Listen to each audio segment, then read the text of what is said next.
Right. In fact जो आदित्यनाथ है UP के चीफ मिनिस्टर, वो उनकी जो नाथपंथी की जो लाइन है गोरखमठ, उसी में बहुत पहले 400-500 years पहले there was a Sufi saint. There was a Sufi saint called Pir Baba Haji Ratanath. Okay. He was a Pir Baba Haji and a Gorakhnath Panthi. Both. Simultaneously. No, exactly. It's a fascinating thing that both can coexist and अब जो हो रहा है वो हो रहा है. It's very sad because नाथपंथीज का हिस्ट्री बड़ा इंटरेस्टिंग है. लैला मजनू को, जो मजनू खो जाता है उसको कौन वापस लाता है सही जगह पे? नाथपंथी. वो गोरख के पास आता है. हीर रांझा में भी यही है. रांझा जब उसको कैसे सही पाथ मिलता है नाथपंथी टाइप से, right. So it's fascinating how the Nathpanthi history is you know very, अब जो भी हो गया उसका हो गया, but it's a very interesting history. So coming, थक तो नहीं गया आप? नहीं मैं नहीं थकती हूँ यार. I can talk about history as much as करते रहे बात अभी. हाँ, यू वांट टू, बट अगर आपको एंड करना तो वो अलग बात है. आई कैन टॉक. नहीं मैं तो चिल हूँ. मैं भी चिल हूँ. ठीक. शो का नाम भी चिल पिल है, तो I think we should all chill. So coming back to the point, Sufism का आइडिया देयरफॉर ये बड़ा इंटरेस्टिंग आइडिया है. एक तो म्यूजिक के साथ जो वो रिलेट करते हैं, समाज अपना बनाते हैं, and also ये, and then like I was telling you, so Eaton says कि चक्कीनामा और चरखानामा, ये जो दो तरीके की जो who is Eaton by the way? Richard Eaton is a historian. Okay. बहुत ही अव्वल दर्जे के historian है. कॉलेज याद आ रहा था. It's not the college. I mean he's an institution in himself. वो बहुत बढ़िया काम किया. याद आ गया आपका वो शो का वाला क्या नाम? Rudrangshu Mukherjee. Anyway, so he is, Richard Eaton is a fantastic person. बहुत उन्होंने हिस्ट्री पढ़ी है और उनका एक बड़ा अच्छा थीसिस है सूफीज्म बीजापुर करके. I was very impressed by it, इसलिए I decided to. Begampur Bijapur वही वाला? कर्नाटका वाला Bijapur. Okay. And I was very impressed by it. वो कैपिटल थी आदिल शाही सल्तनत की. तो I was so impressed by Eaton's work that I made it a point कि मैं अपनी MPhil बीजापुर पे करूँ, and I did it. So it's a very interesting MPhil. It's basically on structures which have been made out of reused material. So it can be mosques made out of reused temple material, could be temples made out of reused material. तो बीजापुर में ऐसे 3-4 examples हैं. That is very interested in. दाराशिकों पे आते हैं. हाँ, दाराशिकों पे आते हैं, but I just quickly wanted to finish कि जो चक्कीनामा चरखानामा थे, they were primarily meant for women. तो women जब चक्की चला रही हैं, तो जिक्र करने के लिए वो ये चक्कीनामा गा सकती है जिसमें भगवान का बड़ी बारी जिक्र आता है. अच्छा. अल्लाह का बड़ी बारी जिक्र आता है. और वो गाती क्या है? And they will sing about normal things कि मैं चक्की चला रही हूँ, मेरी लाइफ इतनी अच्छी नहीं है, but I wish कि भगवान उसको सही करते हैं. Like very common everyday themes, right?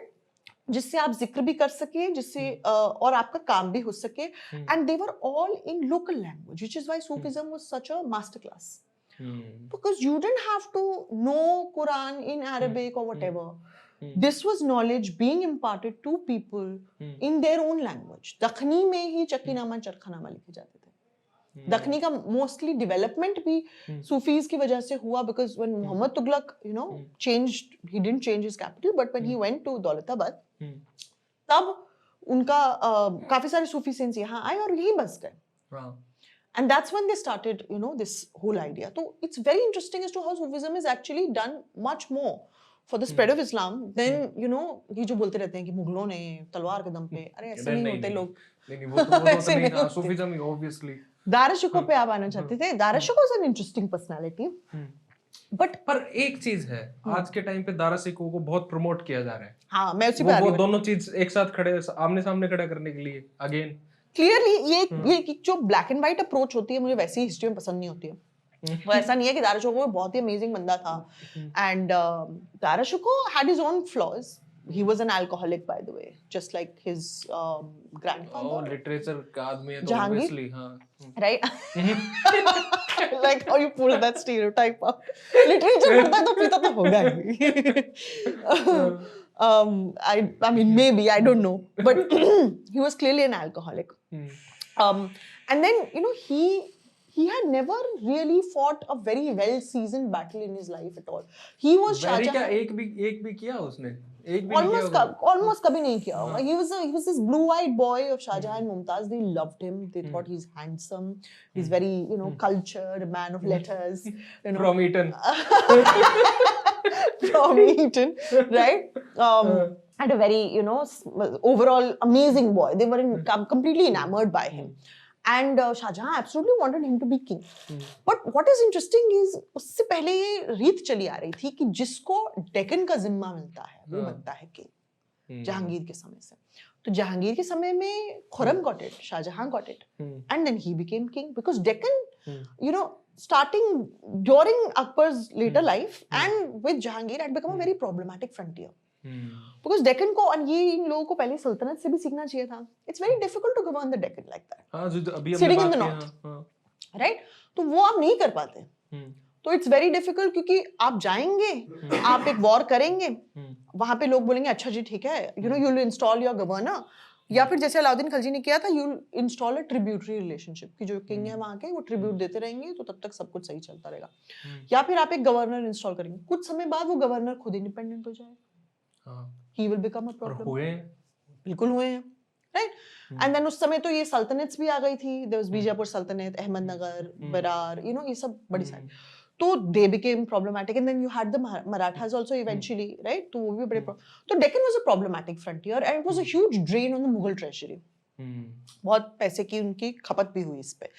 तो जिसको मिलता था वो यूजुअली किंग बनता था, बिकॉज डेक्कन, अगर आपने डेक्कन फतेह कर लिया, डेक्कन अच्छे से मैनेज कर लिया, दैट मीन्स आपको पता है अब आप किंगडम कैसे करना है. तो Khurram got it, and then उसके बाद ऑब्वियसली औरंगजेब एक्सपेक्टेड कि क्योंकि उनको डेक्कन का जिम्मा मिला है, very seasoned warrior by the way, fantastic warrior, तो उनको वो होगा, he is gonna be the next king. But they didn't like him like that, right? There is this idea that he was probably not a very good-looking man or whatever, and you know they just didn't think that he was good enough for the job.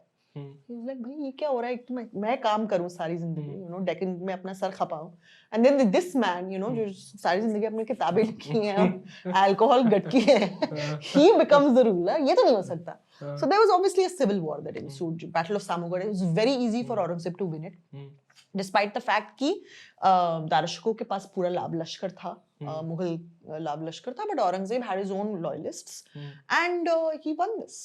And it was not, उसका end बड़ा ही, you know, crude था, but I think there was also this personal jealousy that constantly Aurangzeb felt and with Dara Shikoh, because you know there was this idea कि why am I not good enough for my parents? I think उनका वो थोड़ा childhood वो भी issue था. तो obviously he was beheaded. Right, everybody knows that. People आज ये myth लेकर आ गए कि शाहजहां was beheaded. अरे भाई नहीं, he was not. He was imprisoned, but he was never beheaded. He died a normal, natural, age-related death. It's got nothing to do with Aurangzeb killing him or anything like that.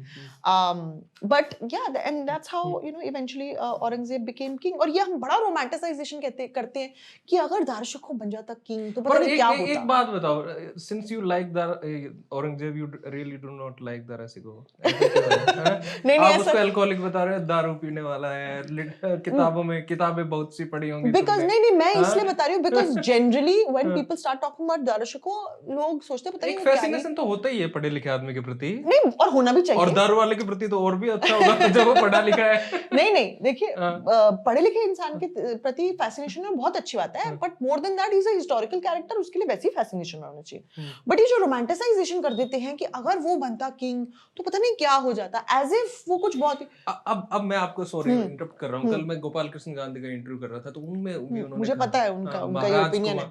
महाराज कुमार दाराशिकोह अगर बादशाह होते हिंदुस्तान के, और अगर JP सत्ता में होते तो हिंदुस्तान की छवि कुछ और होती. मैं इससे बिल्कुल डिसएग्री करती हूँ. मुझे लगता है बिल्कुल गलत. आप टीचिंग असिस्टेंट होते हुए डिसएग्री करते हो आप? बिल्कुल क्यों नहीं. मैं आई थिंक बिल्कुल कर सकते हो. Professor Gandhi would not mind and he would encourage a good disagreement. Great guy. हां, तो आई डिसएग्री बिकॉज मुझे नहीं लगता है कि कोई ऐसे कोई तोप चीज करते थे दाराशिकोह. इनफैक्ट मुझे लगता है कि जो डिक्लाइन मुगल एम्पायर का औरंगजेब के डेथ के बाद हुआ, वो पहले आ जाता, बहुत पहले आ जाता, because Dara Shikoh really didn't have it in him. Let's be honest, right? This is a guy able administrator. जब आपने सारी जिंदगी एक्सपीरियंस नहीं लिया, फिर आपको मेन जॉब थमा दी जाए तो आप क्या करोगे? अकबर ने भी किया ना.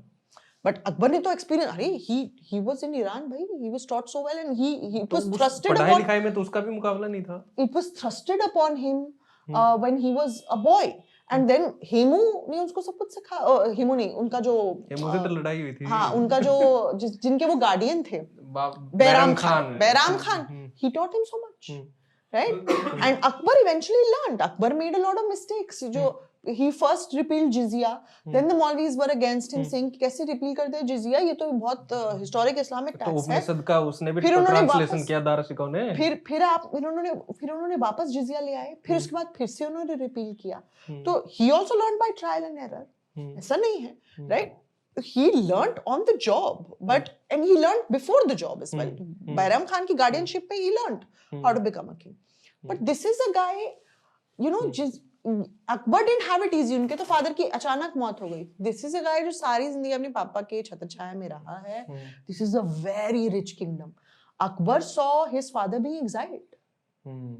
He saw some amount of muflisi, whatever muflisi meant at that point of time for these Mughals, right? भगा दिए गए थे शेरशाह द्वारा. तो he knew, you know, what it takes to be king, कितना मुश्किल होता है. This is a guy who's been mollycoddled ever since his. पर आप अब देखते हैं, अगर आप मानो कि दाराशिकोह होते बादशाह, तो आपने तो इस तरीके से बता दिया दाराशिकोह तो जैसे हौज-खास विलेज में पड़ा रहता है. नहीं हौज-खास विलेज में नहीं पड़ा रहता, but ये जरूर है कि of course he had an alcohol addiction, there's no doubt about this, but that in itself. पर हम उसको इस तरीके से क्यों डोमिनेंट तरीके से क्यों बता रहे हैं? अल्कोहल ठीक है, but that in itself नहीं, that which is why I'm saying that in itself is not a big deal. अब Jahangir had an even bigger alcohol addiction. Aurangzeb भी पीता था जब तक राज ना आया तब. एडिक्शन और पीना थोड़ा अलग होता है ना. Jahangir had an alcohol addiction, he talks about it. He says वो एक डबल डिस्टिल्ड लिकर होता है, दो अकबर भी ओपियम और वो दारू भांग. अकबर ओनली भांग, ओपियम नहीं, अफीम नहीं, ओनली भांग. अफीम लिखा है उसमें कि बादशाह ने आज इतनी अफीम ली. भांग बिकॉज पहले तो you know this whole idea कि वो पीते बिल्कुल नहीं थे. He would never have distilled liquor, right? Distillation होता था उस वक्त. अरे Irfan Habib talks about the Moor's Head distillation device. होता था. वो distillation device जब आ गया, it was an Arabic Italian distillation device. 13वीं शताब्दी में ही आ गया था. वो कैकूबाद की जब जो बलबन के ग्रैंडसन थे, उनकी जब सेरेमनी हुई थी, when he became the king, crowning ceremony हुई थी, उसमें डबल डिस्टिल लिकर सर्व हो रहा था भाई. इतनी जल्दी, मतलब the distillation device became so popular so quickly. तो दाराशिकोह पे थे. हाँ, तो दाराशिकोह पे आ रहे थे हम. I don't think drinking per se or addiction per se was a problem. Like I was telling you, Jahangir used to have 20 cups of double distilled liquor, दो आतिशा जिसको बोलते हैं, सुबह में 14 और शाम में 6. ठीक है, वो खुद बताते हैं जहांगीर, मैं थोड़ी बता रही, वो खुद ही बताते हैं. And then he says after a while wine didn't have any effect on him, तो उन्होंने अफीम लेनी शुरू कर दी. तो क्या करेगा अब? तो खत्म ही हो जाएगी. तो ऐसा नहीं है. पानी की तरह पियोगे तो कैसे असर करेगी वो? तो ऐसा नहीं है कि alcohol in itself was a bad thing for a king. But Jahangir का टाइम अलग था, क्योंकि Jahangir was sitting on an empire जो उसके फादर छोड़ के गए थे, and that was a very solid empire. Akbar had built it bit by bit, right? Akbar को आप पसंद करें ना पसंद करें, उन्होंने बड़ी मेहनत करके बड़े सारे wars लड़के. He was sort of non-impressive king. मुझे नहीं पता impressive का और non-impressive का यहाँ पे क्या criteria है. जहांगीर का कह रहा हूँ. वो मुझे नहीं. हाँ, जहांगीर पे again I don't know what is the criteria for impressive or non-impressive, but Jahangir had the benefit that Akbar had laid such a strong foundation for his empire, and Jahangir reaped the most benefits of it, right? उसके बाद of course like I said Deccan became problematic. Jahangir के समय में भी होना शुरू हो गया था, तो Khurram had to, and then it became even worse under Shahjahan.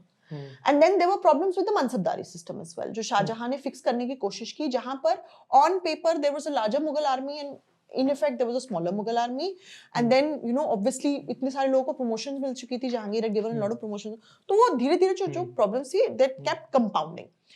तो वो उस समय पे किसी दाराशिकोह जैसे इंसान का आना, that would have caused a problem for the Mughal empire. Collapse हो जाता वो. But Aurangzeb जैसे इंसान का आना was much better because that at least ensured that the Mughal empire stayed for a longer time. कुछ टाइम के लिए बस. कुछ साल के लिए.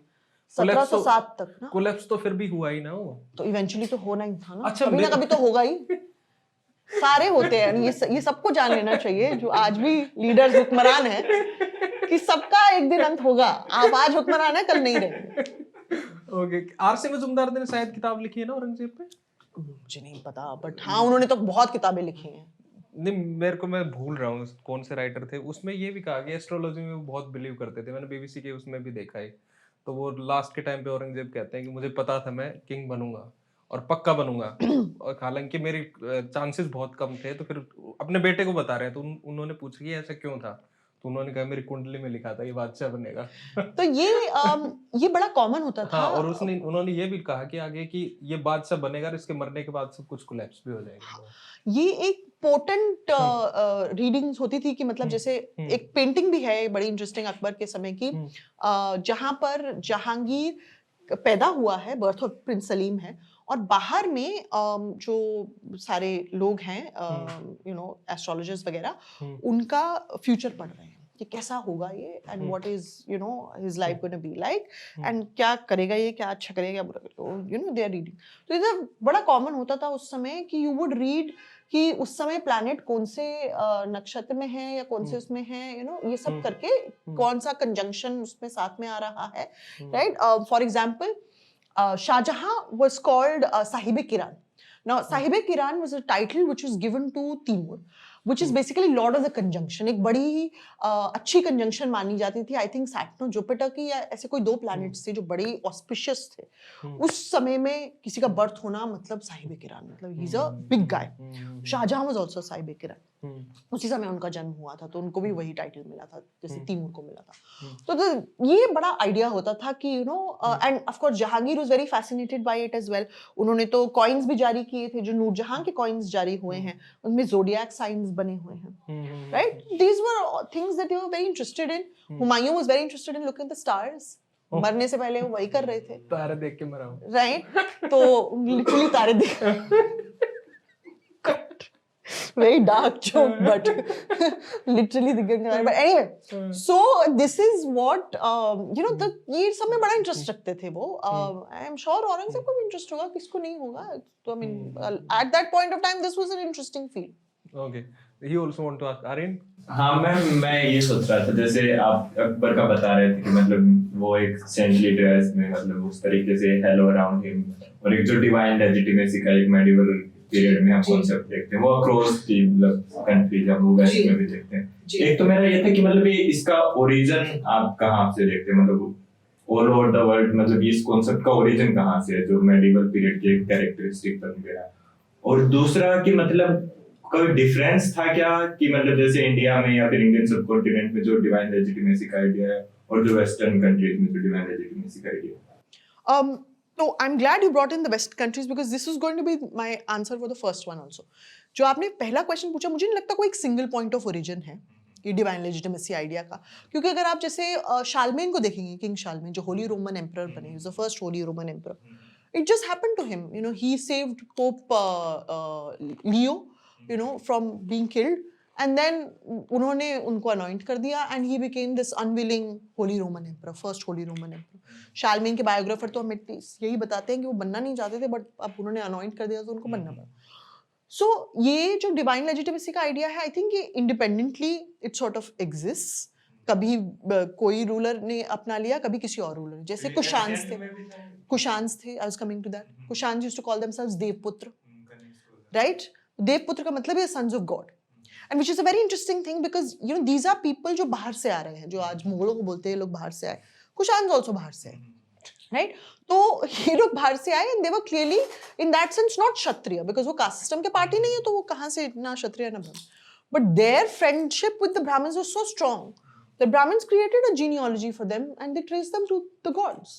सीधा देवपुत्र बन गए वो, right? Despite being outcasts, they were clearly catapulted into this. So this shows how much power the Brahmin had at that point of time, because the caste hierarchy clearly पे उसका पूरा hold था. He could give you a fake genealogy if he wanted to, right? अगर आप उनको अच्छे से, और which is why at that point in time is so important कि आप अग्रहारा जो tax free land grants हैं, गुप्ता सिस्टम तो पूरा का पूरा उसी पे डिपेंडेंट है। This massive amount of feudalism, कितना सारा अग्रहारा ग्रांट वो दे दिए Brahmins को, and the Brahmins could control so much. R.S. Sharma का thesis talks about how if the Brahmin wanted, he could evict anybody जो उनकी प्रॉपर्टी पे है, जो उनके देवदाना या अग्रहारा ग्रांट पे है।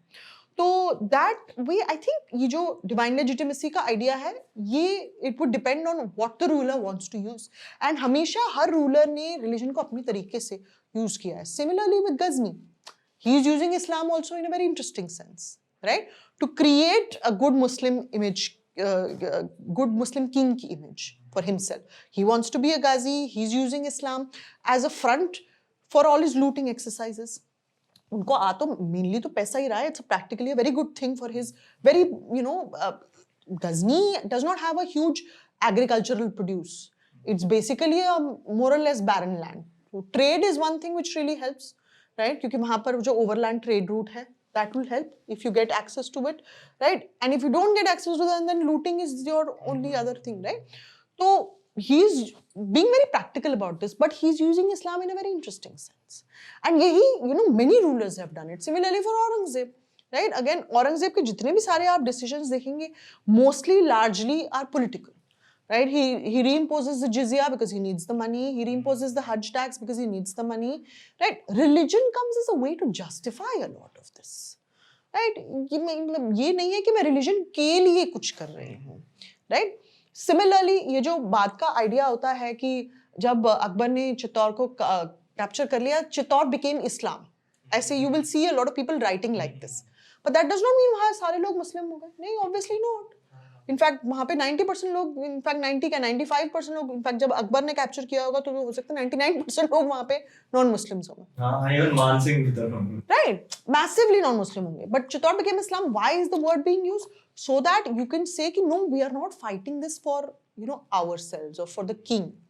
We are fighting this for for Islam, because kingship का idea बड़ा highly debated रहा है early Islam. अगर आप text पढ़ें तो 7th 8th century में, जहाँ पर ये idea था कि अगर if there is already a God in place, right, Allah in place who's providing for everyone, why do we need a king? क्यों चाहिए, है ना? तो they said then this idea, वही हरियाणवी में कितने खसम पालोगे फिर. So why did they need it, right? Then this idea came into being that there has to be, of course a God, but there has to be somebody over here जो welfare के लिए सोच सके लोगों की. The word maslaha, right? Maslaha meaning welfare. तो maslaha के लिए king आ रहा है. तो all his policies should focus on maslaha. सिर्फ पैसे कमाने के लिए नहीं, which is looked down upon, right? A good king should not do this कि भाई मुझे सिर्फ पैसा कमाना है. So which is why religion was constantly used. I am doing this for the welfare of the people, for the welfare of the religion, right? I am not doing this for myself. But of course, obviously you're doing this for yourself, right? And ये Abbasid times में आया था because the Abbasid kings had become very larger than life. The Abbasid Caliphate, right? They had started living exactly like kings of Persia, etc. बड़ी मतलब वो टेसिफन में जैसे वो किंग्स थे, खुसरो अनुशिरवान वगैरह की तरह, right? So they had started spending a lot and बड़े सारे पैसे और ये सब. तो ये सब को जस्टिफाई करने के लिए फिर ये मसलहा का कॉन्सेप्ट वो लोग लेकर आए. तो it became very important case. तो आई थिंक बड़ी इंटरेस्टिंग तरीके से रिलीजन यूज हुआ है. Akbar of course, and I am very glad you brought the hello bit, because ये इसकी भी अपनी बड़ी इंटरेस्टिंग हिस्ट्री है. अकबर को जेजुइट्स ने पॉलीग्लॉट बाइबल दी थी, एंड उसमें उन्होंने ये हेलो देखा था, मेरी के सर के पीछे, जीसस के सर के पीछे. Of course these are prophets also in Islam. Buddhism में भी तो है. हाँ, बुद्धा के. हाँ, या उन्होंने माला वाला वो तो अलग ही तरीके से नहीं, वो भी है. हाँ, बट वो गांधारा आर्ट से आता है. गांधारा आर्ट में आता है कि देयर इज अ वो क्योंकि that relates to the Persian idea, वो जो Zoroastrian idea of light. Kabir के उस पे पीछे भी है. हाँ, वो तो कबीर तो because it comes during that time only, Akbar के समय में. तो दिस पेंटिंग बड़ा पॉपुलर हो जाता है कि we will now show a halo around Akbar's head because he's also a recipient of the divine light, Farezadi, right? So I think every king across the world has used religion in a very interesting manner. But mera problem here when people think religion was somehow the main thing. No, politics is the main thing. Religion is being used in the way of politics, right? And which is why it makes it very interesting कि कैसे use हो रहा है and how it's very different from how it is being used otherwise. Right? So Kushan ने जैसे religion को use किया is very different from how Ghazni is using it, and it's very different from how Akbar is using it, right? But they're all using it for the same purpose, for politics. और ma'am एक जैसे भक्ति movement का जब आप बात कर रहे थे कि मतलब जैसे नानार्स हैं अलवर्स हैं तो मतलब वो क्रिटिसाइज कर रहे थे जैनिज्म बुद्धिज्म को और वो बेसिकली एक अटैक कर रहे थे बट आपने जैसे कि ये भी कहा कि मतलब बुद्धिज्म में भी हम देखते हैं कि एक डायरेक्ट कनेक्ट होता है मतलब गॉड का और मतलब जो इंडिविजुअल का भक्ति मूवमेंट में भी हो रहा है तो मैं ये पूछ रहा था कि मतलब कि बेसिस क्या था उनका मतलब क्रिटिसिज्म का कि मतलब किस बेसिस पे भक्ति जो सेंट्स थे या भक्ति मूवमेंट के जो मतलब पीपल थे उस टाइम पे वो किस बेसिस पे क्रिटिसाइज कर रहे थे जैनिज्म और बुद्धिज्म तो बेसिस सबसे पहले तो ये था because before the bhakti movement became very popular south में Jainism was very popular right तो सबसे पहला तो ये था कि you needed patronage again religion itself is not the issue the patronage is the issue the politics of the money is the issue right so you want the king to patronize you and not patronize the Jains so you will have to show the king why the Jain is bad right so for example one of the good things about Apar Sambandar and Sundar is that they converted so many people from Jainism to Shaivism उनकी जब idea उनकी जब stories लिखी गई तो ये सबसे बड़ा आइडिया था कि भाई अपार ने इस पर्टिकुलर पांड्या किंग को कन्वर्ट कर दिया इस पर्टिकुलर चोला किंग को कन्वर्ट कर दिया right so that is very important that they could bring people from the Jain fold into their fold right तो ये एक तो सबसे इंपॉर्टेंट आइडिया है कि the criticism stems from not the religion पर से बट बिकॉज यू नो ताकि उनकी पॉपुलैरिटी कम हो जाए हमारी पॉपुलैरिटी बढ़ जाए we get the patronage we become the you know the more important religion in the region दूसरा एक जो बड़ा इंपॉर्टेंट आइडिया है अगर आप ये सारे टेक्स्ट पढ़ें तो they directly attack their religion saying जैसे for example in the writings of Appar Sambandar Sundarar you will see that वो जो उनका जो जिसको सल्ले खान बोलते हैं वो जो उनका जो इवेंचुअली रिनंसिएशन होता है जिसमें they starve themselves to death is very very पता नहीं कैसे करते थे it sounds very difficult you know मैं तो आधा दिन भी नहीं छोड़ सकती खाना लंच तक ही गड़बड़ हो जाती है हमें तो लंच तक ही गड़बड़ एग्जैक्टली तो मैं तो इसलिए डाइट वाइट भी नहीं करती चंद्रगुप्त मौर्य ने भी शायद सल्ले में किया हाँ कहते हैं at least that's what the idea is तो ये जो आइडिया है this it's a foolish idea ऐसे थोड़ी भगवान मिलते हैं रिनंसिएशन से कोई भगवान नहीं मिलता right you find it in a different manner right so ये जो छोटी छोटी चीजें हैं इसका काफी पुरजोर उन्होंने विरोध किया बट अदरवाइज अगर आप देखेंगे तो यू नो ऐसा कुछ इसमें कोई खराब नहीं है जस्ट बिकॉज उनका रिलीजन थोड़ा अलग है so it's a very clear religion और religion fight but it's being done for a very different reason the reason is patronage the reason is कि यू नो मैं I can convince people and I can convince you know the kings etc more importantly the kings that this is not a good religion my religion is a better religion so that is the crux of basically the fight और ma'am एक जैसे भक्ति movement में हम जैसे letter मतलब medieval period में आते हैं मुगल्स के टाइम पे तो मतलब आजकल मतलब जैसे मैं पुरुषोत्तम अग्रवाल के आर्गुमेंट को देखता हूँ कि मतलब वो बोलते हैं कि जो भक्ति मूवमेंट है उनको उसको देखते हैं कि एक देशज आधुनिकता मतलब इंडिजिनियस मॉडर्निटी के वे में कि मतलब एक तो इंडिविजुअलिटी पे फोकस था भक्ति मूवमेंट में और एक दूसरा ये था कि मतलब जो ऑर्थोडॉक्सी का था वो एक रैशनल क्रिटिक था जैसे कबीर कास्ट सिस्टम का क्रिटिक करते हैं बट अगर क्या आप मैं जिसका ये पूछना चाह रहा था कि जैसे हम यूरोप में देखते हैं तो मॉडर्निटी और एक मेडिवल पीरियड है उसमें एक बहुत क्लियर कट गैप मिलेगा आपको कि मतलब मेडिवल पीरियड में religion was the centre modernity में एक मतलब ह्यूमन बिकम्स द सेंटर तो मतलब आप जैसे ये टर्मिनोलॉजीज होती हैं मतलब जैसे भक्ति मूवमेंट्स और इन सबको डिफाइन करने का तो आप भी मतलब जैसे इसको इंडिजिनियस मॉडर्निटी के रूप में देखते हो भक्ति मूवमेंट का कैसे देखते हो नहीं मैं बिल्कुल इसको इंडिजिनियस मॉडर्निटी देखती हूँ सबसे पहले तो मुझे ये आइडिया गलत लगता है कि bhakti movement was individual in fact bhakti movement really emphasised on congregation worship temple became very important if you read Champak Lakshmi, Nilakanta Shastri, सब, they say that the temple में congregate होके bhakti hymns गाना was a very important part of you know the worship, the bhakti worship. That people will get together and they will sing bhakti hymns together. So which is why you know these temples started having these mandapa areas where these people could congregate and sing. So the focus actually of bhakti movement was largely on congregational worship, very few on individual. Individual worship का तो idea Buddhism, Jainism में आया था. You know, it's a one-to-one thing. I don't have to take anybody else's thing. I don't even need a Brahmin. I can just sit and I can just, you know, pray to God and follow these good, you know, modes of conduct, codes of conduct, and I'll be set. If I do it well, I'll get moksha. Right? So this is the idea. But this is not the idea in Bhakti movement. There is this idea that I have to participate in the congregation worship. It's a very important thing. You must go to the temple. The temple becomes very important. People come over there, which is why temples need to be patronized, right? Shiv temple आप बनाएंगे तो Cholas did that, right? So जब उन्होंने Brihadeeswara temple बनाया उस पे कितनी भक्ति singing होती थी. So all of this became very important. Of course, there was a lot of critique of, say, for example, caste system, etc. But वो कितना practically manifest होता था ये बहुत important है. Same for Buddhism and Jainism. There is a lot of critique of caste system, but कितना practically manifest होता था, because you have writings of, Suvira Jaiswal, Ramila Thapar, etc. which say that the Sangha was still, governed by upper caste Kshatriya and upper caste Brahmins. Right? ये idea ही नहीं था कि the Sangha was somehow also being run by the Shudras. जो main जो वहाँ लोग होते थे, जो मोस्ट इम्पोर्टेंट संघ, राष्ट्रीय स्वयंसेवक संघ वो तो है ही वो तो है ही, Bhagavat is running it, but the Buddhist sangha. तो आई थिंक ये बड़ा इंटरेस्टिंग है कि of course there is critic, but there is also a sort of acceptance, because at the end of the day these are movements coming in the society. There has never been a movement that has effectively critiqued and dented the caste system in the subcontinent. No political movement, no social movement, no religious movement.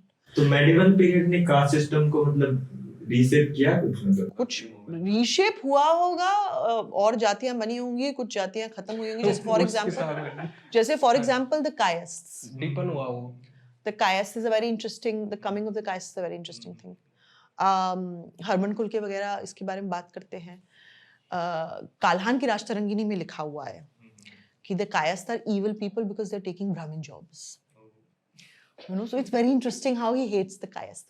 And जो king हर्ष हैं, right, Kashmir के, ही by the way अव्वल दर्जे के मंदिर तोड़ू राजा थे. उन्होंने कश्मीर में जाके सारे मंदिर तोड़े हैं एक्सेप्ट फॉर 2 टेम्पल्स. कालान से सारे तोड़ दिए उन्होंने, और तोड़ के फिर वो मूर्तियां उन्होंने मठ वगैरह में, साधुओं को बोला इसमें मलमूत्र करो, पता नहीं क्या. फिर उन्होंने एक बंदे को अपॉइंट किया, उदयराज नाम का, देव उत्पात नायक उसका पद था, कि वो काम ही उसका ये था देवों की मूर्तियों का उत्पात मचाना, क्रिएट एब्सोल्यूट केओस. उसको उससे उसकी सैलरी यही मिलेगी, जाकर वो मंदिर तोड़ेगा और मूर्तियों. तो दिस गाय, सो काल्हान सेज ये सब ये क्यों कर रहे हैं? Because Kayastha are employed in his court. Kayastha are evil, ये लोग उसको गलत सिखा रहे हैं. ब्राह्मण को एम्प्लॉय करता तो सही होता, right? So it's fascinating. Then Odisha may be, a lot of, when Odisha becomes this territory which, these kings etc. start giving to the Brahmins, वहाँ पे भी the caste becomes a very important caste, which comes up doing accounting, right? सारे बही खाता वगैरह वो लोग maintain करते थे, right? So this idea of new castes coming up certainly रहा है medieval times में, early medieval में हुआ है caste का. तो ऐसा नहीं है, but nobody could break the caste hierarchy, nobody could finish the caste discrimination, nobody outlawed caste discrimination. You'll never see a king saying मेरे अगर एरिया में तुमने किसी शूद्र को गलत बोला या उसको मारा पीटा या उसको untouchable बनाया या उसको ghettoize किया, क्योंकि they could never live in the actual villages, they had to live outside of villages, चांडेल्स वगैरह जो होते हैं, तो चांडाल्स वगैरह जो होते हैं, तो इसीलिए ऐसा कोई भी हमको ऑर्डर मिलता ही नहीं. Nobody did that. Nobody challenged the caste. अगर वो छूते तो वो तो सब गड़बड़ी हो जाता. गड़बड़ होता, but interesting होता. It would have been a nice revolution of sorts to see क्या होता, right? अब when people say कि दर्शक होता तो कहते हैं ये होता तो क्या होता है, far more interesting. ये fucking दर्शकों क्यों पीछे पड़े हो? नहीं, I'm saying क्यों सब बसा जानना चाहते हो? I'm saying अगर counterfactual history करनी है. ये भी अच्छी बात नहीं है ना. आपको एक पसंद है तो आप दूसरे को दुश्मन बना लो. मैं तो दुश्मन नहीं बना रही हूँ, मैं तो उसको दुश्मन, मेरा दुश्मन क्यों है वो? ताने मार मेरा दुश्मन नहीं, वो औरंगजेब का दुश्मन. ताने मैं इसलिए मार रही हूँ, मुझे लगता है काउंटरफैक्चुअल हिस्ट्री अगर आप बना रहे हो तो कितने साल हो गए मरे हुए दारा से? बहुत हो गए, 300 बहुत हो गए. उससे भी ज्यादा साल से कास्ट सिस्टम चल रहा है ना. कास्ट बड़ा इंपॉर्टेंट है कि हम ये जो छोटी चीज देख रहे हैं कि 90 साल का अंतराल कैसा होता. इट्स वेरी इंपॉर्टेंट टू सी अगर कास्ट सिस्टम चेंज होता तो ये 1000-2000 साल की जो हमारी हिस्ट्री है कास्ट की, ये कैसे चेंज, ये कैसे होती है. मैम जैसे आपने गोरखनाथ की बात की और जो मठ वगैरह उनकी बात की, मैं अभी वो पढ़ रहा था ठीक है, 2 क्वेश्चन बाकी हैं। गोरखनाथ की जो एक बुक है ना, नरेंद्र वर्मा और लालू यादव की, तो उसमें जैसे वो बोलते हैं कि मतलब जो 1921 का सेंसस देखते हैं तो उसमें मतलब कि वो पाते हैं कि अराउंड 32,000 जो लोग थे वो मुस्लिम लोग थे। तो मतलब योगी ऑन द वन हैंड और मुस्लिम, तो मतलब एक वो साइमल्टेनियसली दोनों थे। तो हम देखते हैं कि मतलब मेडिवल टाइम्स में पर्टिकुलरली और फिर मतलब कॉलोनियल टाइम्स में भी हम देखते हैं कि जो रिलीजियस आइडेंटिटी थी वो बहुत फ्लूइड थी। तो मतलब कोई आप ये हो सकते हो तो इसका मतलब ये नहीं कि आप ये नहीं हो सकते। तो मैं ये पूछ रहा था कि जैसे कॉलोनियलिज्म की वजह से और मतलब ब्रिटिश जो मतलब राज की वजह से ये जो आइडेंटिटीज है, मतलब कास्ट की हो चाहे रिलीजियस आइडेंटिटी, ये कैसे सॉलिडिफाई हुई? Good question. तो ये इसका मैं एक और एग्जांपल दूंगी, नॉट जस्ट गोरखनाथ तो मैंने बता दिया आपको, नाथपंथी पीर बाबा हाजी रतन नाथ दोनों थे, बट इससे भी ज्यादा जब अंग्रेज आए थे तो स्मॉल पॉक्स जब आया था, you know when it became a huge epidemic, तब एक goddess you know became very important called Shitala Mata. तो शीतला माता का काम ही यही था कि अगर आप उसके पास अपना बच्चा लेके जाएंगे जिसको स्मॉल पॉक्स हुआ है तो शीतला माता ठीक कर देगी। इसका नाम ही इसलिए शीतला था शी विल यू नो, क्योंकि बहुत बुखार होता है उसमें, स्मॉल पॉक्स वायरल इन्फेक्शन, बड़ा तेज बुखार होता है उसमें, तो she will make you feel cold, और उसमें वैसे छोटे छोटे दाने हो जाते हैं, बड़ा जलता है। तो Muslims are also taking their kids to Shitala Mata, वो भी शीतला माता के टेम्पल लेके जा रहे हैं और वो भी इसी आस से लेके जा रहे हैं कि मेरा बच्चा ठीक हो जाएगा। वो अपना रिलीजन चेंज नहीं कर रहे हैं, they are Muslims, they have not become Hindu just by visiting a temple. ये कोई आइडिया ही नहीं है कि अगर मैं मंदिर चला गया किसी काम से तो मैं हिंदू नहीं रहा, तो मैं मुस्लिम नहीं रहा। वो मंदिर लेकर जा रहे हैं बड़े स्पेसिफिक पर्पस से, almost like taking it to a hospital कि मेरा बच्चा ठीक हो जाएगा यहाँ पे जाने से, right? It's a very interesting idea. तो ये आइडिया काफी समय तक है, राइट? उसके बाद क्या है, by doing the census people become very conscious of their identity कि मैं यू नो अगर मुझसे पूछा जा रहा है कि कास्ट क्या है, you know that's for the first time, आपकी जाति क्या है, वर्ण क्या है, that's when I become very conscious of the fact कि oh you know this is my varna and this is my jati. आपका रिलीजन क्या है, राइट? व्हाट इज, किस धर्म में मानते हो, right? So for the longest time अगर आप मेरी दादी दादा से पूछोगे कि आप किस धर्म में मानते हो एंड ऑल ऑफ दैट, वो बोलेंगे हम तो कृष्ण भक्त हैं, राइट? ये जो आइडिया कि यू नो हम हिंदू हैं तो बड़ा रीसेंट नहीं आइडिया। पता उनको, जाति पता है। हाँ, जात तो 100% पता होगी, धर्म नहीं पता, राइट? और जात तो क्योंकि आई कम फ्रॉम ब्राह्मण फैमिली तो बड़े प्राउड से बोलेंगे हम तो ब्राह्मण हैं जी, you know and all of that. हाँ, you know it's very sad, तो वो कास्ट प्राइड तो रहेगा, बट ये रिलीजन का दिल से कृष्ण भक्त है, राइट? एंड इनफैक्ट वो कृष्ण भक्त भी नहीं, मैंने खुद देखा है उनको और भी भगवान की भक्ति करते हुए, वहां राम दरबार भी लगा हुआ है, हनुमान जी की भक्ति भी हो रही है, यू नो। सो ऐसा कोई आइडिया ही नहीं है कि वी वर ये आइडिया आता ही उस समय है। अंग्रेजों के समय तो Hinduism as a distinct identity develop होती है, रिलीजियस आइडेंटिटी डेवलप होती है, उससे पहले तो ये कोई है ही नहीं, राइट? तो ये सेंसस की वजह से आइडेंटिटीज का बड़ा सॉलिडिफिकेशन शुरू हो जाता है, where you actually consciously are now thinking कि what is my identity in terms of religion, what is my identity in terms of caste, and you know how does it relate to someone else's identity. ये भी बड़ा important है, right? Like I said, caste से तो वो हमेशा ही रहा होगा, बट वो इम्प्लिसिट रहा होगा ऑलरेडी। एज अ ब्राह्मण किसी को पता होगा कि भाई ये जो इंसान है ये शूद्र है और मैं इससे अपनी बेटी नहीं ब्याह सकता, ना मैं इसका बेटा अपने बेटी से ब्याह सकता हूँ, राइट? मतलब मैं उसके साथ इंटरडाइनिंग नहीं करूंगा, ये इम्प्लिसिट होगा, उसको ये सब सोचने की भी जरूरत नहीं है, he doesn't think about it consciously, almost happens unconsciously. वो सब becomes far more conscious, I think, in the English times. But other things like religion etc जो बड़ी fluid थी उस समय, right? वो काफी solidify हो जाती हैं in these two, which is why I say that religion जो अंग्रेजों के समय में शुरू हुआ और जो तब था उसको एक नहीं मानना चाहिए, you know, because वो बड़ा ही fluid identities थी, और इस समय तो बहुत ही you know एकदम solid हो गया था कि हिंदू और मुस्लिम और always different. और शायद सिंस आपने रिचर्ड डेटन का जिक्र किया, शायद उन्होंने बंगाल पे रिचर्ड जी और बंगाल से तो याद आया, बंगाल तो बहुत इंपॉर्टेंट प्लेस हुआ करता था मेडिवल में, 100%। बड़ी बड़ी लड़ाई होती थी बंगाल के लिए। मुगल एम्पायर हम देखते हैं, मुगल एम्पायर का सेंटर एक तरीके से दिल्ली है, और मतलब हम जब देखते हैं कि मतलब पॉपुलेशन का डिस्ट्रीब्यूशन देखते हैं तो मतलब जैसे नॉर्दर्न इंडिया तो मतलब यहाँ पे पॉकेट्स में मिलेंगे कि मतलब मुस्लिम लोग, ऐसे नहीं है कि मतलब एक वाइड स्प्रेड टेरिटरी पे आपको मिलेगा, बट आप देखोगे कि एक ईस्टर्न एंड पे बंगाल में मतलब वहाँ पे मतलब एक मुस्लिम मेजोरिटी बनी, मतलब वहाँ पे मुस्लिम्स लोग ज्यादा हुए। तो मैं इसका रीजन सोच रहा था, मतलब कि इसके क्या रीजन है कि मतलब बंगाल में आप मतलब इतनी ज्यादा मुस्लिम पॉपुलेशन देखते हैं या फिर कन्वर्जन देखते हैं, बल्कि बाकी जो नॉर्दर्न इंडिया में वहाँ पे आप नहीं देखते क्योंकि वो सेंटर ऑफ पावर भी है उसका। मुझे लगता है कि ये बहुत इंटरेस्टिंग है। ये सबसे बड़ा आर्ग्यूमेंट दिया जाता है against this idea of forced convergence, कि अगर फोर्स्ड कन्वर्जन्स की होती तो बंगाल और मालाबार में सबसे ज्यादा मुस्लिम कॉन्सेंट्रेशन क्यों होती? These are areas which are, you know, from the center. Very Malabar तो in fact almost never was under the Mughals. तो कोई जामोरिन का ही था, right? Why was it such a Muslim majority area? And ये proof भी हो जाता है बाद में, because जब आप सेंसस करते हैं अंग्रेजों के समय में, then you realize कि अगर 19th century में 16% मुस्लिम पॉपुलेशन 20th century में 25% हो गई थी, so almost a 50% jump, right? It's a huge jump. तो वो सबसे ज्यादा उसी समय ग्रो होती है Muslim population. But Bengal as a frontier बहुत इंपॉर्टेंट था मुगल्स के लिए। They would send people. Bengal was also a huge revenue generator, right? But Bengal का जो मुस्लिमाइजेशन है वो तो सल्तनत्स के समय से चला आ रहा है, right? You would have these Islam Shahis etcetera, right, who are ruling this particular area during the sultanate time as well. In fact, the Delhi Sultans could not capture for the longest time because वहाँ पर the soil is marshy. So initially they could not understand the terrain.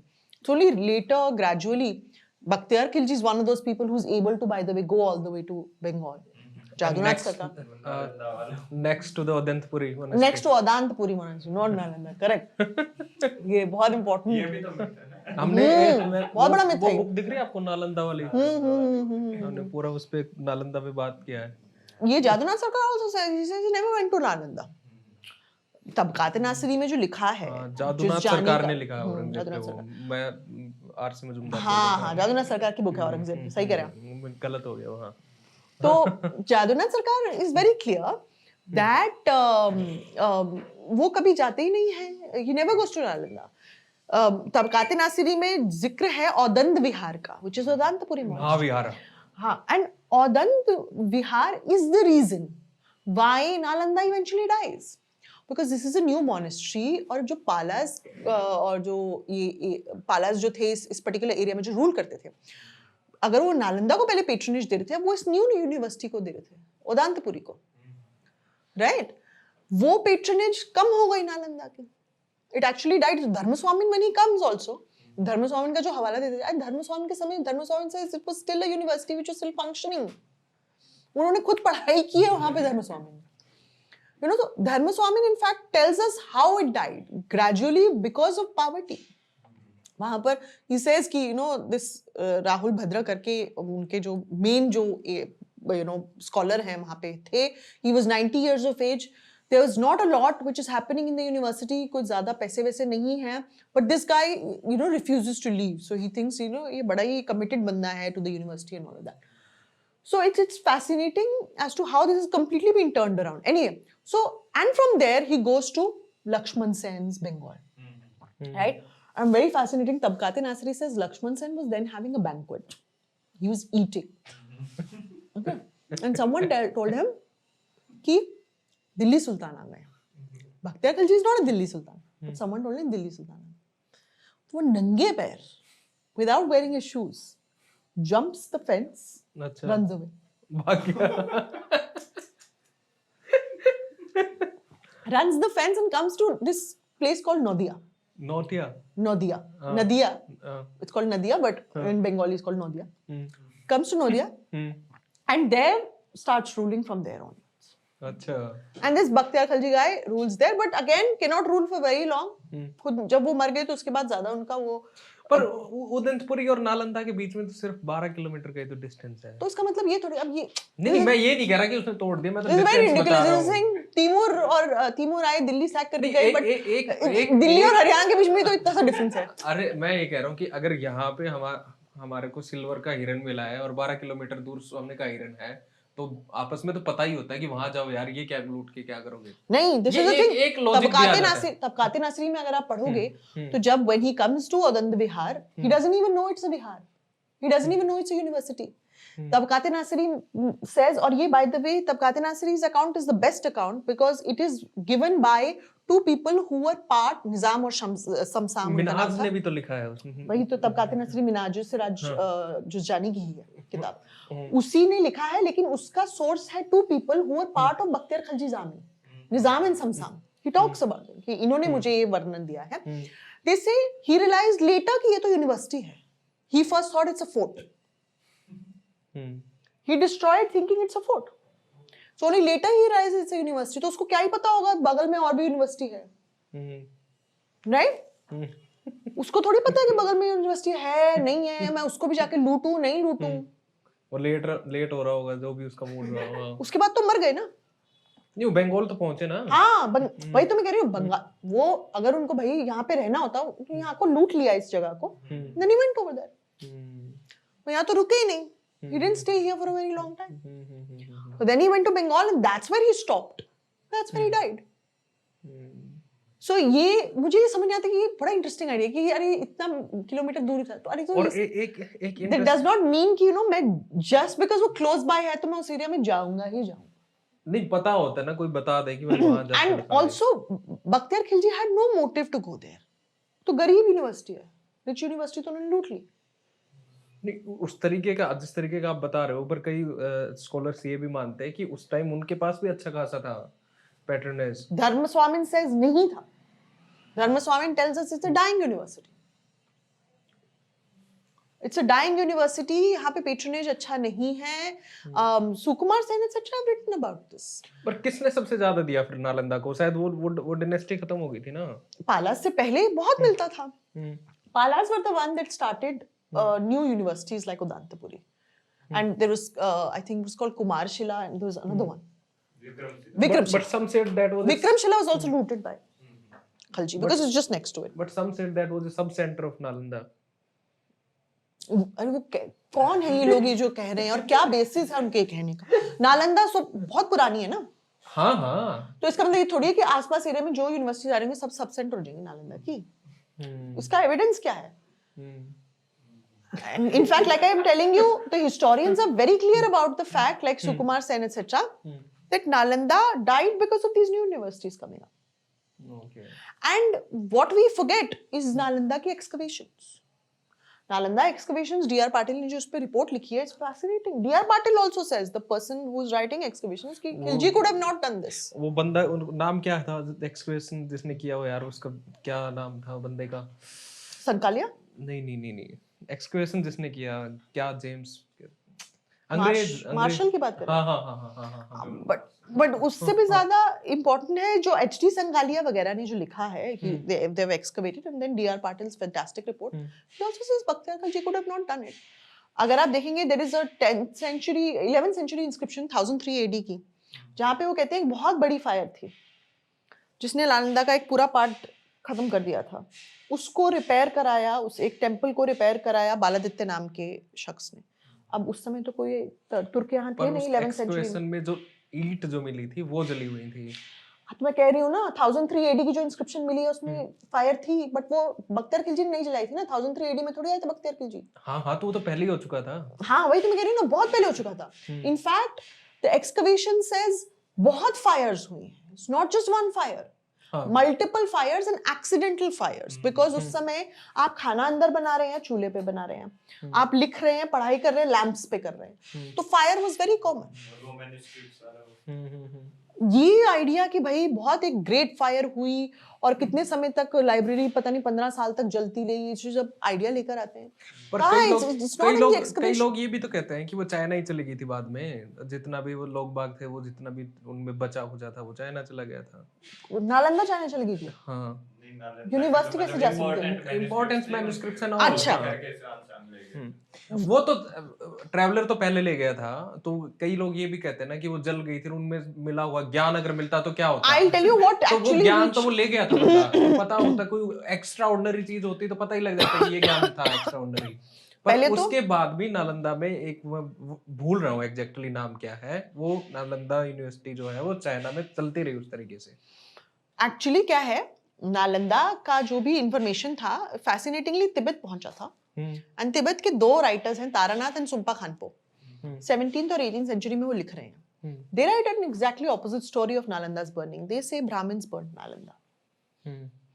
ये दो ब्राह्मण थे and they make it slightly legendary. कैसे उन्होंने fire से पूरा जला दिया. But that is the story that reached Tibet. Not Muslims burning Nalanda. They say Brahmins burnt Nalanda. And हो भी सकता है. भाई this person जो ये हमें inscription मिली है 1003 AD की, which talks about कि उस समय बहुत बड़ी फायर लगी थी. अब किसने पता क्या लगाई, किसने लगाई, genuinely लगी, accidentally लगी, we can't know. But clearly there is a fire, a great fire which predates Khalji. Khalji के आने से इनफैक्ट तुर्कियों के आने से 200 साल पहले. वो तो है उसमें, वो तो है. Right? There is clearly this idea and in fact उससे भी पहले 7th century की भी हमारे पास एक inscription है of this ruler called Chandrakirti जो कहता है कि there was a fire which was lit in Nalanda by Turushkas. Now again वो टर्क्स तो हो ही नहीं सकते उस समय 7th century में. Invaders, Turushka is a term which is used, it's a term which is used for invaders. जैसे Yamana is a term which is used for invaders. So it was these invaders did it. तो ये assumptions हैं हमारे पास. हाँ हमारे पास we have a lot of questions बाकी more सारे than questions answers. assumptions हैं पर एक ये है कि उसने नहीं किया. 100% उसने. हाँ वो उसका वो मिनाज और वो सारा के सारा है कि उदंतपुरी हुआ ये हुआ ये. बिल्कुल बिल्कुल. ओके. आखिर में एक सवाल बच गया. एंशिएंट इंडिया के जो ट्रेड होते थे वो बड़े खतरनाक थे और जैसे चोलाज वगैरह कल्लो वगैरह या क्या नाम था उसका नाम भूल रहा हूँ जिसने ग्रैंड एनेटिकेट पे बनाई इरिगेशन के लिए. अच्छा. तो उस जो ट्रेड का जो सीन था जो जिसको हम गोल्डन पीरियड मानते हैं अपना उसके बारे में आप प्लीज थोड़ा बताओ. आई थिंक ट्रेड बहुत इंटरेस्टिंग था. मैं पहले तो ये बता दूं कि हम as a historian golden period dark period नहीं बनाते हैं. ये एनसीईआरटी ने करना शुरू कर दिया फिर से डार्क एज बोले सारा मेडिवल एज डार्क एज था. ये कॉन्सेप्ट पहले आया था मिडिल एजेस को डिस्क्राइब करने के लिए कि मिडिल एज डार्क एज थे.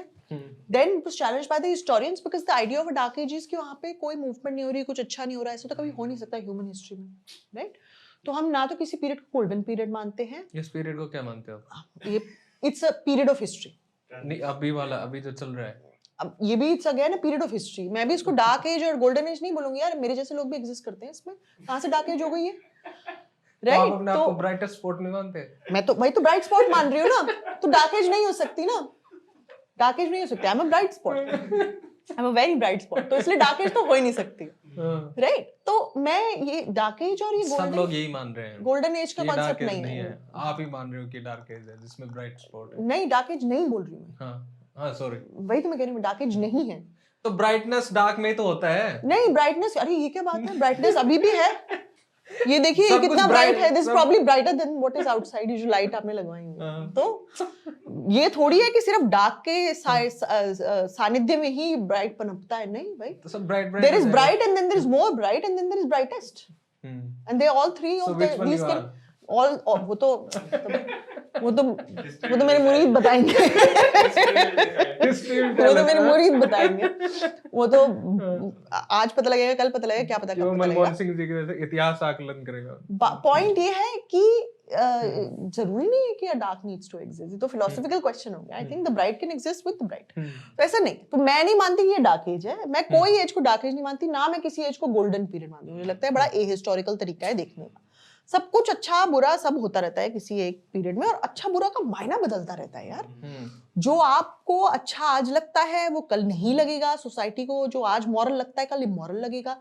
अब एक समय में 14 साल की बच्चियों की शादी होना was considered moral. Today it's immoral. Right? In fact it's illegal. तो you know moralities change, legalities change. ऐसा कुछ नहीं. तो सबसे पहले तो मैं इसको गोल्डन पीरियड नहीं मानती हूँ.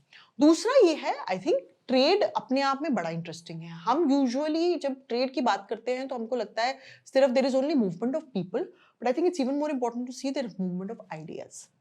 फॉर एग्जाम्पल इसी ट्रेड में अब जो एंशिएंट इंडिया का मैं अर्ली मिडिवल की बात कर रही हूँ 11th 12th सेंचुरी में there is this person called Jagdu Shah. Comes from the same line as Amit Shah. Right? He is a merchant. तो शाह जो यहाँ पे टर्म है उसको शाह भी बोलते हैं. जागड़ू शाह. Right? Because गुजराती में सर को आप शह बोल देते हैं. तो he is a merchant, जागड़ू Shah. He builds a mosque which is probably older than the Qutub Mosque. He builds a mosque in Bhadreshwar, Gujarat, for his Ismaili merchants, जो उसके clients हैं. अच्छा. ताकि उसके clients जब यहाँ आए तो आराम से अपने नमाज पढ़ सकें.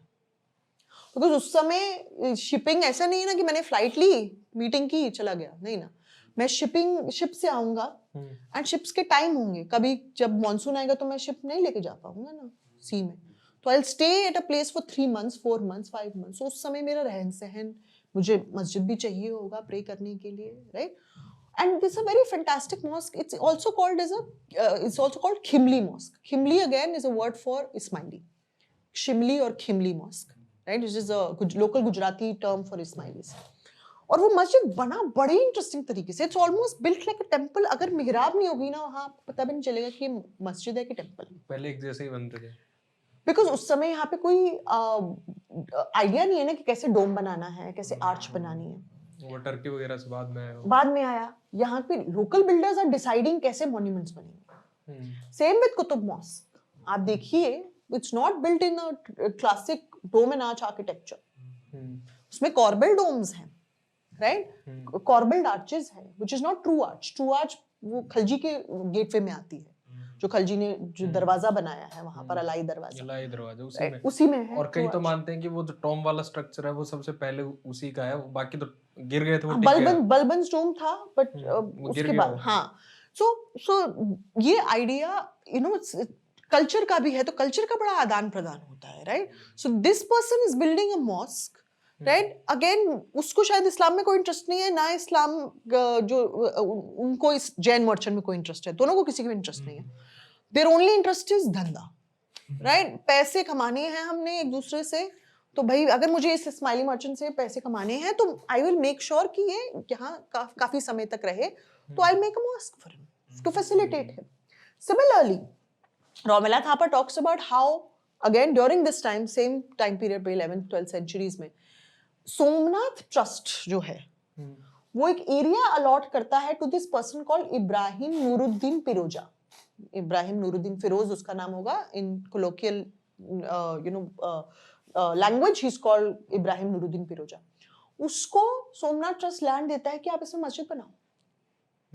एंड मस्जिद है वहां पे, it's called Ibrahim shrine. Ibrahim वहां बरीड भी है. और कहाँ जाएगा वो बनने के लिए? Obviously. And we have an inscription that says कि हमने ये दिया, यू नो. तो वो ट्रेड वाले पे आना, चलो ये तो हो गया भाई, तो ट्रेड से ही तो आ रहे हैं ये लोग. Where and how are these people coming? Islam का फर्स्ट कनेक्ट कब होता है? ट्रेड होता है 7th century. ये जो आइडिया है कि भाई कुतुबुद्दीन ऐबक, नो, ऐबक से पहले काकी आके बैठे हुए हैं यहाँ. काका और काकी आके बैठे. कुतुबुद्दीन बख्तियार काकी आके बैठे हुए हैं, राइट? उनकी तो वहां पे भी है ना, मेहरौली के आसपास बख्तियार काकी है ना. वही तो, वो पहले आते हैं, फिर ही तो ये लोग आते हैं. उसी के बगल में तो कुतुब मीनार बनता है, उन्हीं की जो श्राइन है खानका के बगल में, right? And this idea becomes famous कि जब तक काकी की श्राइन है तब तक दिल्ली है. जैसे काकी की श्राइन जाएगी, दिल्ली चली जाएगी. अभी तो है काकी की श्राइन, व्हिच इज गुड. और महात्मा गांधी लास्ट टाइम पे वहीं गए थे ना बख्तियार काकी के वहां पे.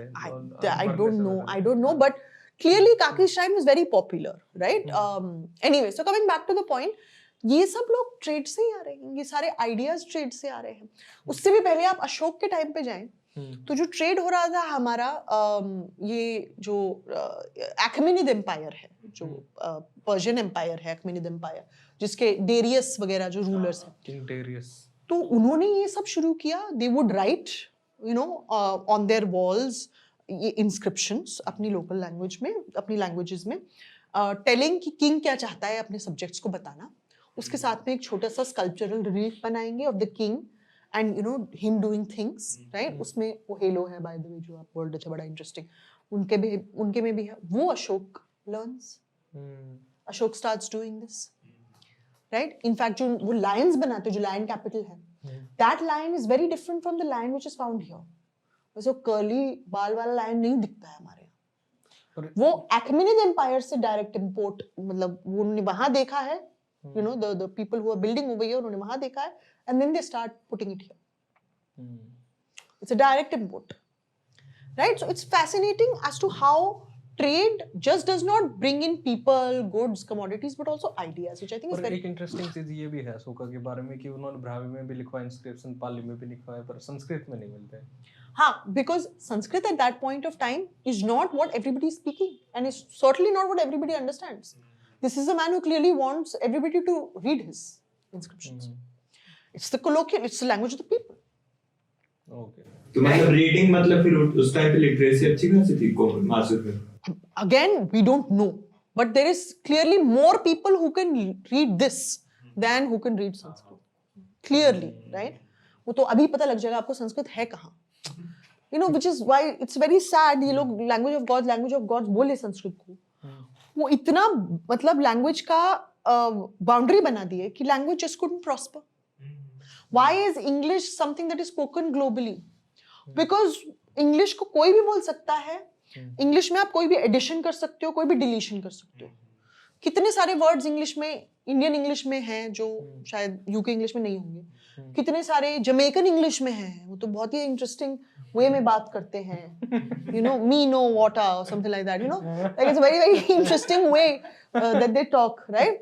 In fact UK में भी अब slang आ गए हैं, you know, like they'll not say these people, they'll say mandem, you know, so it's very fascinating how so this happens. This is how languages grow, right? The more people speak, the more a language will grow, the longer you know its lifespan will be. आप उसको restrict कर देंगे, language खत्म हो जाएगी. और यही हुआ संस्कृत के साथ. लैंग्वेज ऑफ गॉड्स है, सिर्फ गॉड्स ही बोल रहे हैं. You know, like nobody else is speaking in this country. धरती पे कोई नहीं जानता उनको. Right? So it's fascinating as to how this happens कि so anyway, and similarly languages will also come. So Farsi comes, right? When these people come over here, these smileys, etc., they bring in. Urdu, of course, Urdu develops more locally. It's a camp language or whatever, bazaar language. It develops more locally. But ये तो फारसी तो clearly comes via trade. Okay ma'am, अब camera भी बंद हो गए 2-2.5 घंटे. And remarks, अंत में आप क्या कहना चाहोगे? अंत में मैं इंडियन नॉलेज सिस्टम कितना इंडियन है, कितना हिंदू नॉलेज सिस्टम है, हाँ, और बड़ा कितना interesting. बुद्धिस्ट है? हाँ, बड़ा इंटरेस्टिंग कितना है. ब्राह्मणिकल है. हाँ, बहुत इंटरेस्टिंग. हाँ, बताओ. जब डिपेंड्स ऑन कौन बोल रहा है ये बात, राइट? सो फॉर एग्जांपल, जैसे मैंने कहा Ramchandra when he says Indian education system, he means the algebra way of doing things, way of doing mathematics. वो you know that is actually something that a lot of people would have practised and looked at. But अगर I think an upper caste person is saying it, he clearly means the Brahmanical way. पानी P low, बहुत देर हो गई आपको बोलते हुए. आर्यन, चाय और कॉफी के लिए बोल दे भाई.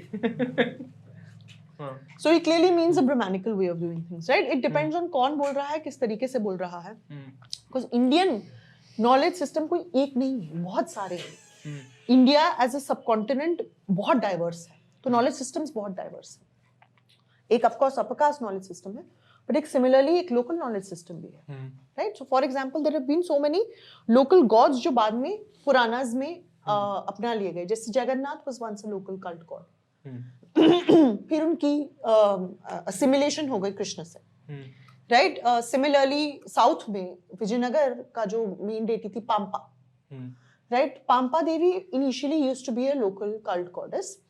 उसके बाद जब यहाँ पर ये एरिया काफी पॉपुलर हो गया एंड ऑल ऑफ दैट, तो then Virupaksha became an important part of Shiva, right? An important form of Shiva, right? अवतार तो नहीं होते शिव के शिवांश होते हैं या फॉर्म्स होती हैं. तो it becomes a form of Shiva, and that was married to Virupaksha, was married to Pampa. Pampa became a form of Shakti. She was not at ये that पोम्पई वाला Pampa. Okay. Pampa Devi she's called. Okay. Right?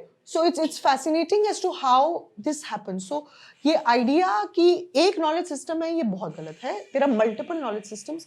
And what knowledge system they are referring to, उन्हीं से पूछिए कि वो किस exactly knowledge system का reference दे रहे हैं. But mostly when they are referring to most of these people जो आजकल popular है, वो है Brahmanical upper caste knowledge system, जो कि बहुत regressive है in many ways. It did not include the women. It did not include the Bahujans. पर अभी तो ब्राह्मणिकल के अलावा भी अभी तो मॉडर्न भी हुआ है. हाँ, but a lot of it is also English education system ना. वो मैकॉले वाला हो जाता है. Okay ma'am, Indian civilization, Buddhist civilization क्या है? आई थिंक ऐसा कुछ आइडिया कि कोई एक वैदिक सिविलाइजेशन है या बुद्धिस्ट सिविलाइजेशन है, ऐसा अलग या एक हरापन. I think these are all terms which are used to create differences. हर एक जो भी पीरियड रहा है सब कॉन्टिनेंट में, that is all contributed to the Indian civilisation. चाहे वो फिर हड़प्पन हो, चाहे वो बुद्धिज्म हो, चाहे वो जैनिज्म हो, चाहे वो वैदिक पीरियड हो, चाहे वो भक्ति मूवमेंट हो, चाहे वो मुगल्स हो, चाहे वो सल्तनत हो, they have all contributed to the civilisation. Okay ma'am, concluding remarks आपके। Concluding remarks, I had a great time and मैं बहुत बोली, जो मुझे बहुत अच्छा लगता है हिस्ट्री के बारे में बोलना, and they were very good incisive questions that made me think a lot, and हो सकता है एक दो क्वेश्चंस आंसर मैं पूरे नहीं कर पाई होंगी, क्योंकि मैं जब फ्लो में बोलती जाती हूँ मुझे इवेंचुअली भूल जाती हूँ मैं कि क्वेश्चन क्या है, मैं बोलती रहती हूँ, तो वो हो सकता है